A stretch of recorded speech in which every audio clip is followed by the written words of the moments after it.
Hürmetli vatandaş, bugünkü leksiyalarımızı başlayımız. Leksiyada size acıyoruz.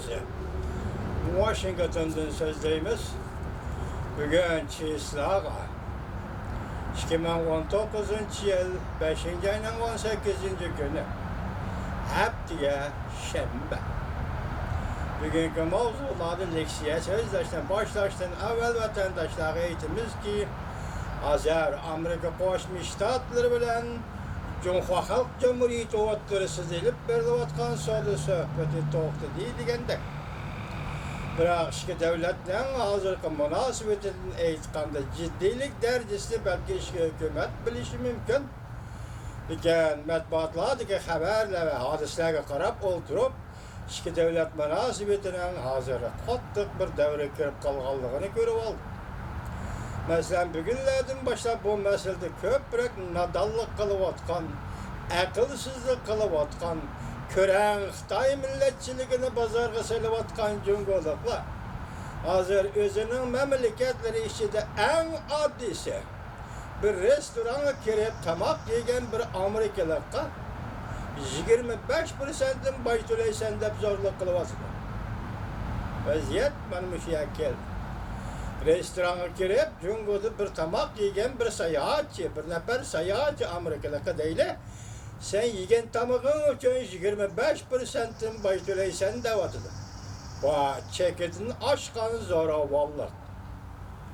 Zoravallık bazı da kanun aslıdır buludur. Mesela devlet degen söz, bastırış degen söz de Marks'ın talimatı bilen 70 yıldan beri hazırgıça Uygurlarına bastırıp kilovatkan Xitay hükümeti için eğitkanda bu atalmış kanunluk zoravallık.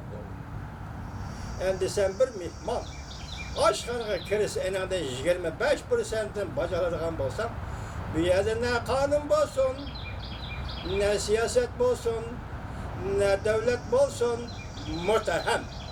Kıpkızıl mutehemnin mentakısı bu. Bugün biz muşularını devir kılgan aldı vatandaşlara leksiya sözdeyimiz.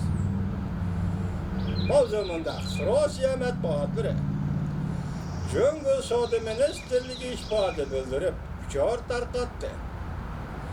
Prezident Trump ile Xi Jinping 20 devlet başlıkları yığınında uçraşmaslığı, görüşmesliği mümkün. Dedi mavzulu haber 5. ayının 17. günü Dovitor Biti ilan kılındı haber. Bundak başlar. Amerika tarafından Cungo'nun Huawei şirketiga yeniden zerbe berişiga erişip Cungo Amerika münasebetleri yani ciddileşti.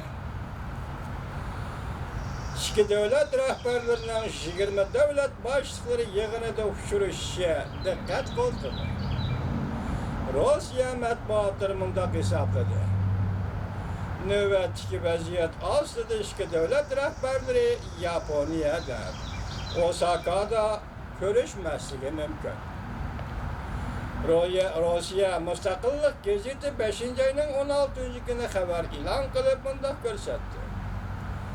Cungo bilan Amerika muvaffaqiyatli kelişim imzalayalmağanlıqdan her iki devlet tamoyda beceni yoktur götürüp dünyanın pul muamele bazarında devreş peyda kıldı. Rusya matbuatları mundaq hesapladı. İki devlet rehberlerinin 20 devlet yığını mezgilinde uçuruşuş mümkünlüğünden ümit yok. Lekin bu fırsat Prezident Trump bilen Prezident Vladimir Putin'in diyaloglarına yartıp verilgen yaxşı bir fırsat bulup kaldı. Cungo Savunma Ministerliğinin bayanatçısı Kaufa 5. ayının 16. günü muhbir Amerika'nın Maliye Ministeri Steven Mnuchin Cungo'ga gelip savdo söhbetini davamlaştıramdı deb sual koyganda bayanatçı mundaq cevap verdi. Amerika taraftan bir kişinin Cungo'ga keladigan planidan Cungo tarafından haberi yok. Cungo Tashqi ishlar Ministerligining bayonotchisi Lukan shu kuni mundaq ko'rsatdi. Cungo taraf izchil masalalarni suhbat orqali hal qilish bu to'g'ri yo'l deb qarab keldi. Lekin söhbət əhmiyyətlik bolsa, səmimiyyət boladı. Cungo alaqadar tarafdan şirketi Tavran Bici 16. günü mundaq görsətdi. Cungo Amerika 11. qatimlər söhbəti. Axırlaşqandan keyin vəziyyət tez özgərdi. Xəbərdə mundaq görüşdüldü. Amerikanın çəksiz pessimistli düşüncəsi yanıla davamlaşıvatıdı. Əgər Amerikanın yeni bir mahiyyətli hərəkəti olmasa, Cungoğa hərəkəti olmasa, Cungoğa əhmiyyəti olmaydı. Rusya Yuqori dərəcəli İqtisad İnstitutu Şərqşünaslıq Tədqiqat İşxanasının müdiri Aleksey Maslov mundaq hesabladı. Cungo Amerika oturusunda savdo sürkülüşü ahir hal buludu. Lekin bunun yarım yıl vakit geçti. Bu jarayonda Cungo'nun iqtisadi eğer zərbe uçraydı.